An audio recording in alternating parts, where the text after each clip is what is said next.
सच्चाई की तलाश और फरेब के पर्दे चाक करना। सच्चाई ईमान का हिस्सा है। सच्चाई झूठ की जिद है और झूठ तमाम बुराइयों की जड़ है। ईमानदार आदमी ही दयानतदार होता है। झूठा और फरेबी मुआशरे के लिए नासूर होता है। जिंदगी के हर शोबे में ये दोनों चीजें पाई जाती हैं। जो मुआशरा सच्चाई से दूर और मकरो फरेब के करीब हो, इस मुआशरे में बहुत से बिगाड़ पैदा हो जाते हैं। रसूल मोहब्बत सल्लल्लाहु अलैहि वसल्लम ने हमें सच्चाई की तलकीन फरमाई और उसकी तालीम दी और हमें बताया कि झूठ तमाम बुराइयों की जड़ है। ये फितना और फसाद में मुब्तला करती है।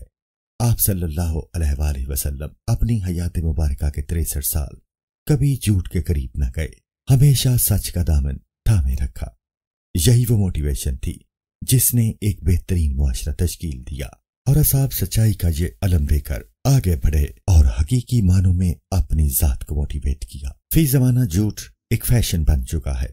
लोग बड़ी डिटाई से झूठ बोलते हैं, इस पर फख्र करते हैं। नदामत उनके करीब भी नहीं भटकती। फी जमाना मोटिवेशनल स्पीकर्स भी इस झूठ का सहारा लेकर अपनी दुकानदारियों को चमकाते हैं। वो झूठ को सच्चाई के लबादे में लपेट कर पेश करते हैं, जैसे कुरैन की गोली शहद में लपेट कर दी जाती है और शहद समझा जाता है। इसी तरह झूठ झूठ है, सच्चाई के पर्दे में लपेटा नहीं जा सकता। फी जमाना मोटिवेशनल स्पीकर्स झूठ और मकरो फरेब का सहारा लेकर नौजवानों को रोशन मुस्तकबिल के ख्वाब दिखाते हैं। ये एक अटल हकीकत है कि सच्चाई को किसी सूरत छुपाया नहीं जा सकता और झूठ के पांव नहीं होते। वो ज्यादा दूर नहीं चल सकता, वो बेनकाब होकर रहता है। हमें हमा वक्त सच्चाई की तलाश में सरगर्दा रहना चाहिए। झूठ और फरेब का पर्दा चाक करके सच्चाई को पा लेना चाहिए। मोटिवेशनल स्पीकर्स फरेब के पर्दे में लिपटे होते हैं, इसीलिए हमारे नौजवान उनसे धोखा खा जाते हैं। हालांकि वो सच्चाई की तलाश में होते हैं, मगर बदले में उन्हें क्या मिलता है? धोखा और मकरो फरेब। जब एक बार मकरो फरेब की मीठी छुरी एहसासात और जज्बात को ठेस पहुंचाती है, तो इंसान का हर सच्चाई से भी इत्मीनान उठ जाता है। उसे सच्चा इंसान भी धोखेबाज और मकरो फरेब का हामिल दिखाई देता है।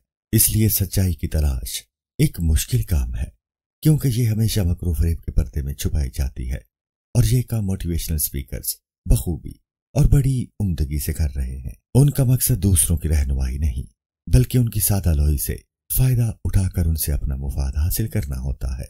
ये मोटिवेशनल स्पीकर्स अल्फाज के खेल में इतनी महारत रखते हैं कि दूसरे उनके सामने शिकस्त खा जाते हैं और उनकी यही हार मोटिवेशनल स्पीकर्स की जीत होती है। हमें पुरज़्म होकर उनकी फरेबकारी का पर्दा चाक करना चाहिए ताकि सच्चाई की तलाश करने में कामयाब हो सकें। जब तक हम उनकी फरेबकारी के जाल से आजाद नहीं हो जाते, हम गुमराह ही रहेंगे। ना कोई कामयाबी हासिल कर सकते हैं और ना ही अपनी हकीकी मंजिल मकसूद पा सकते हैं। जद्दोजहद और मेहनत व मुशक्कत से हमारा दामन खाली रहेगा। कामयाबी के हुजूर के लिए हमेशा सच्चाई की सीढ़ी इस्तेमाल करें। झूठ की मुंडेर थामने से हम मुंह के बल गिरेंगे। इंसान संभल नहीं पाता, इसलिए झूठ और मकरो फरेब से बचने की तलकीन की गई है। दुनिया में झूठ के जरिए हम कुछ हासिल नहीं कर सकते। इसे दूसरों को तो वक्ती तौर पर धोखे में रखकर आर्जी फायदा हासिल किया जा सकता है, फिर अपने ही दिए गए धोखे में उलझकर इंसान तबाहियों के घड़े में जा गिरता है। इस तरह वो खुद को बर्बाद करता ही है, धोखा देने वालों को भी बर्बाद कर देता है। हमें चाहिए कि इन मोटिवेशनल स्पीकर्स के पीछे न जाएं, बल्कि अपने रास्ते का खुद तय्युन करें, अपनी अक्ल व फहम को आजमाएं। अल्लाह रब्बुल इज्जत ने हमें फहमो इदराक की दौलत से माला माल कर रखा है। इस कसौटी से हम इन मोटिवेशनल स्पीकर्स के बहानों और इनके पीछे छुपे फरेब और मकर को समझ सकते हैं। इनके धोखे में आने से बच सकते हैं। फरेब के पर्दों को चाक करके सच्चाई की राह पर गामजन रह सकते हैं। जरूरत इस बात की है कि हम अपनी अक्ल खिरत की आंखें खुली रखें और इनके दाव पेच को समझकर अपनी अकल की कसौटी से इन्हें परखें। फिर इसे जमाना शनासी के तराजू में तोलें तो दूध का दूध और पानी का पानी हो जाएगा और इन फरेब के चक्करों से खुद को बचा सकेंगे और कामयाबी और सुरखरुई हासिल कर सकेंगे।